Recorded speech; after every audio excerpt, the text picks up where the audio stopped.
Good day mga idol, may bago akong ulo ng barena dito. Ay ano, bago, may presyo pa. Ito yung tinatawag na drill chuck. I-repair kasi natin itong barena natin dahil kung makikita nyo yung mga ngipin niya, bungi-bungi na po. Papakita ko po sa inyo kung paano magpalit ng ulo. Itong pinaka ano niya. Yung iba kasi, binabaklas pa talaga yung mga tornilyo na yan. Bubuksan nila, tatanggalin nila to. Papakita ko po yung pinakamabilis na paraan kung paano magtanggal nito, mag-repair, no. Ito yung kadalasang nasisira sa ating mga barena, di ba? Yung mga ngipin niya, minsan kasi yung iba pag wala na yung susi niya, yung pinaka ganito, yung bukasan po, ginagamitan nila ng pako, pinupukpok nila dito, pinipuwersa para lang mabuksan, no, o kaya naman mahigpitan. Yan, no, tingnan niyo, bungi-bungi na po siya. Hindi na lumalapat yung kanyang susi. Yan ang kadalasang nasisira sa mga barena. Minsan naman yung, kung makikita nyo itong tatlong ano na to, minsan may nabubunging isa dyan, o kaya dalawa, di ba? Napuputol. So papalitan natin itong pinakaulo niya nang hindi natin tinatanggal yung mga tornilyo ng ating barena. Kung makikita nyo po yung liig ng ating barena, meron siyang parang flat, may gatla siya, ayan, o. Kung meron kayong spanner or llave na papasok dito na maiipit nyo yung pinakaliig niya na yan, mas maganda po. Pero yung alam ko, pupukpukin ko siya, medyo mapupwersa siya, pero iingatan na lang natin, sasapin na natin ng kahoy. Pupwersahin lang natin dito ng isang pukpok na malakas, na pabigla, para lumuwag siya nang hindi natin iniipit yung sa liig. Kasi di kasi yung llave ko dito, medyo makapal. Pero kayo, kung meron kayong pang-ipit dito sa pinakaliig niya, mas maganda po yun, mas mabilis. Ipitin nyo lang siya doon sa loob, and then ito, kung may llave tubo kayo, ikutin nyo lang po ito, itong pinakaulo na to. Mababaklas na po siya. Pero try natin yung sinasabi kong paraan na ginagawa ko pag nagpapalit ako ng ulo. Luwagan po muna natin para makita natin yung gitna. Kasi dalawa yung barena ko, baka iba yung makuha ko, no.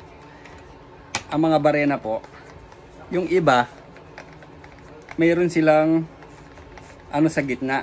Dito sa loob nito mayroong screw dyan, kaya yung sa inyo titingnan nyo muna bago nyo pwersahin, baklasin. Kailangan nyo munang matanggal yung tornilyo. Yan, dito po makikita nyo dyan sa loob may tornilyo, pero ito wala to, walang tornilyo to. Yung iba meron, baka meron yun sa inyo, no? Tapos pinipwersa nyo, may tornilyo pala dito. Kailangan nyo munang baklasin yung tornilyo. Gamitan nyo ng screwdriver.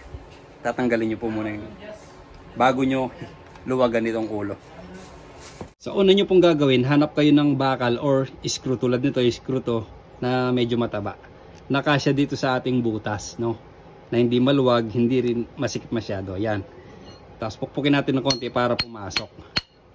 Yan, basta maiksi lang kasi pupukpukin natin to ng biglaan para umikot to, mabaklas, pero hindi kasama yung loob niya. So ayan, ganyan lang po, no. Try natin.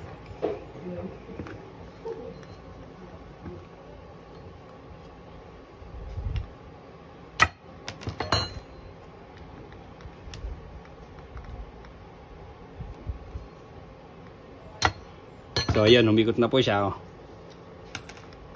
Yan. So ganun lang po, no. Ayun, no, tanggal na po. Yung iba kasi may tornilyo dito, yung sinasabi ko po. Kaya kailangan bago nyo baklasin, screwdriver ang kailangan nyo. Baklasin nyo muna kung may tornilyo dito. Pero ito wala ito. So yun, ganun lang po kadali, oh. Natanggalan natin yung ating defected na chuck. Chuck po yung tawag dito.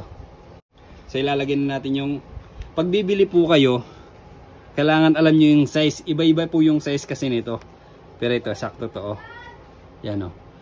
Pag halimbawa, di kayo sure, baklasin nyo muna yung ulo nito and then dalhin nyo.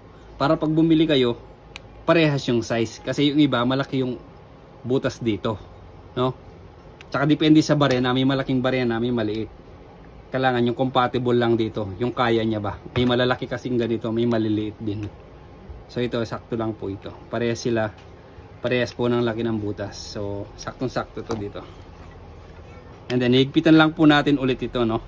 Ngayon kung may tornilyo sa inyo, balik nyo lang dito yung tornilyo pag nahigpitan nyo na. So ganun lang po kabilis magpalit ng ulo ng barena, yung drill chuck ang tawag.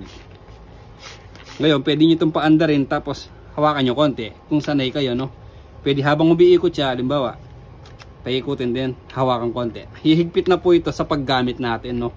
So ganito po yung sinasabi ko, pag halimbawa umiikot na siya, ayan o, ganyan, pwede nyo hawakan na ganun, hihigpit po siya. Yan o. Ganun po. O, di ba?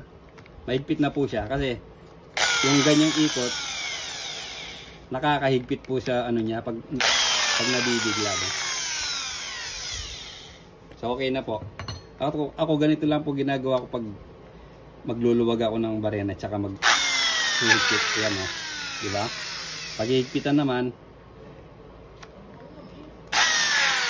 yan o. Kung sanay na po kayo sa barena. Pero mas maganda pa rin po na gumamit kayo ng susi, di ba? Minsan kasi kaya nabubungi yung ganito natin, hindi compatible yung ating susi dito sa mismong ulo niya. Di ba? Pinipilit nung iba kasi, minsan yung maliit na ganito o kaya naman mas malaki, pinipilit na ipanghigpit dito. May kanya-kanya pong size yan. Kaya kung gusto niyo ingatan yung ano nyo, barena nyo, kailangan same size yung kanyang susi.